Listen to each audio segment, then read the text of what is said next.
This rustic headboard is probably the project I get the most questions about, so I'm really excited that it's going to be the first in a series I'm calling $100 DIYs. The first portion included the boards fastened to the wall and the shelf. I later came back and added the sconces, which I will link for you below. Here's what you need. I used 2.5-inch pocket screws, a paintbrush, and some stain. I like to mix Minwax, weathered oak, and English chestnut for a little bit of depth. I used rough sawn white pine boards from Home Depot. These were 8 feet long and they fit a king-size bed with a little bit of overhang on either side. A 1x12, 1x8, and 1x4 mixture with a 1x3 at the top. These worked for a 9-foot ceiling. You could certainly choose to not go all the way to the ceiling or to just use wider or skinnier boards. I liked the mix and I felt that it looked a little more laid back and rustic.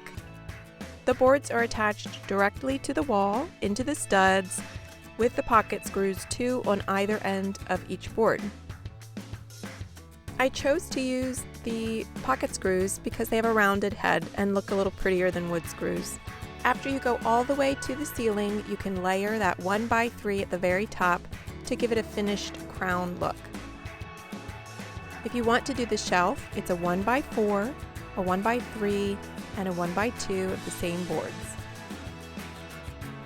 I came up with this idea after I had already attached the boards to the wall and realized I needed a little bit of depth.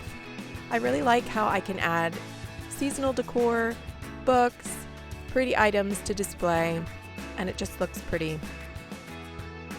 I attached the shelf 61 inches from the floor. I layered the 1x2 over the 1x3 with a bead of wood glue, and I pinned it together because I was working alone. But if you're working with a partner, you can just screw this directly into the board behind it. Make sure you hit the stud, and that wood glue will hold it tight. On the top, I fastened the 1x4 to make a wider shelf. And I also used a bead of wood glue there as well. This project could definitely be completed in less than a day if you chose not to cut the boards down, just stain them and fasten them to the wall. It's super simple. All you need to have on hand is a drill and maybe a helper. I would love to hear from you guys. If you have a space that you would love to change with a $100 DIY, leave it in the comments below.